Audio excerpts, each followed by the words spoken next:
somebody asked me about selling my business, and because they're interested in selling their own business, I thought it'd be kind of neat to talk a little bit about how I did that, and you guys can ask me any questions and what sort of things was in place for that. Before I do, I think it's important to understand not why I sold it, but like how I sold it. So whenever I think about selling, I used to own a business brokerage long time ago. Used to own a business brokerage, bought and sold friggin' heaps of businesses. Everybody back then wanted cafes. Everybody now wants Amazon FBA businesses. Okay, they're the hot thing to buy, Amazon FBA businesses. Okay.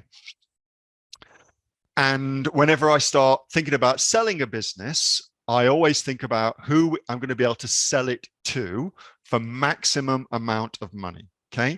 And the people who will pay the most for a Amazon business are the people who are buying the Amazon business without their money and who stand to make a lot of money from buying it. That makes sense. Yeah.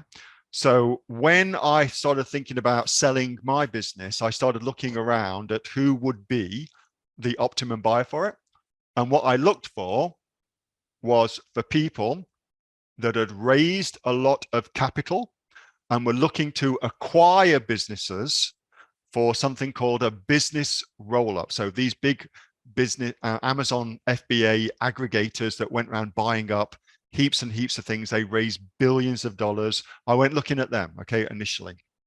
But then I found things like this. So in all markets, there are little backstory. Back in the day when I had my business brokerage, we would sell our businesses to POMs. So we sold businesses to British people who were still in England, and we got businesses in Australia who were still in Australia. And our basic marketing was, hey, if you live in England, England sucks, and it does. Why not move to Australia? Here's how you can get a residence visa for Australia that will then, over time, over a period of time, turn into an Australian passport, and you can live a wonderful life in Australia. Okay, so that was the kind of premise, the backstory for that. And there was this visa, I don't know if it's still available now, but basically it's like an investor visa. So if you would buy a business that employed 6 people back then, you could get an investor visa, and that visa would get you into Australia. And if you held the business for sufficiently long period of time, you could then apply for permanent residency, which then meant you could then apply later on for citizenship, okay, passport.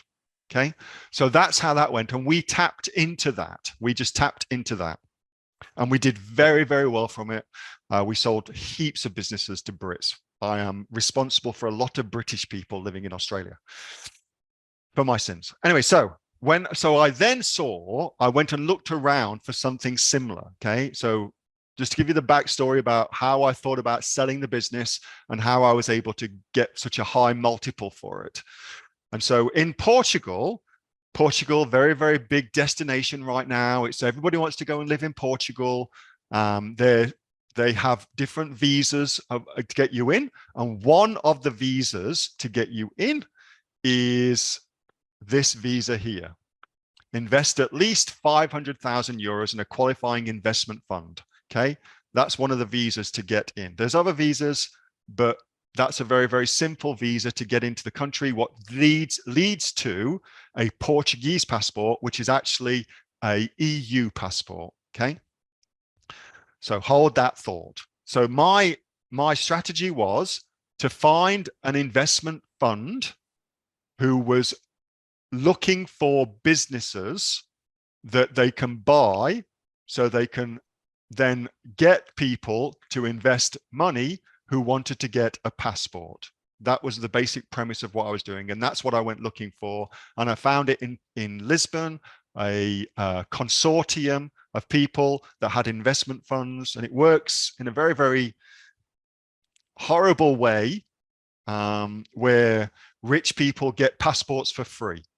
Okay, that's just one of those things. So how you get a passport for free is if you've got $500,000, you invest it into an investment fund.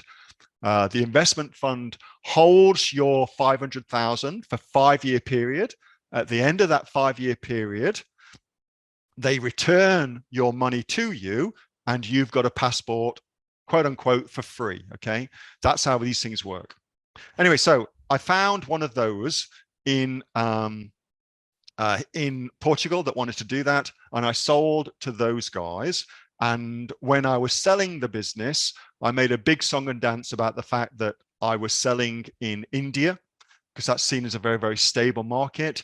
I was also selling in the USA, in Australia, and in some European countries as well. Okay, so I was selling all over the place. So my business had stability, and that's what people at that sort of level are looking for, basically for cash flow. You know, they didn't really want to grow the business, they just wanted it to be a cash flow thing. So that's what they went looking for. And this is, without giving away too much because I'm still on my earn out, this is who I used.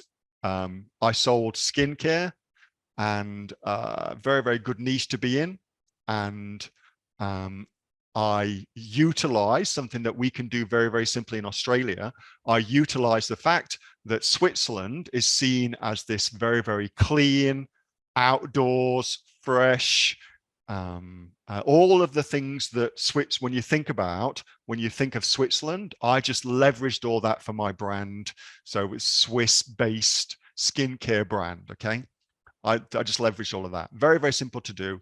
Really, really clever to do that too. That was a video from my regular Monday night Q&A session with the members of the Aussie Online Entrepreneurs. We are a community of over 2,500 people and growing. We're the fastest growing community of e-commerce entrepreneurs right now, with sales, by the way, of over $50 million. If you would like to find out more about what we do and also come and join us, get yourself off to www.aussieonlineentrepreneurs.com.au. The link for that is in the description, and I will see you on the next video. Until then, bye for now.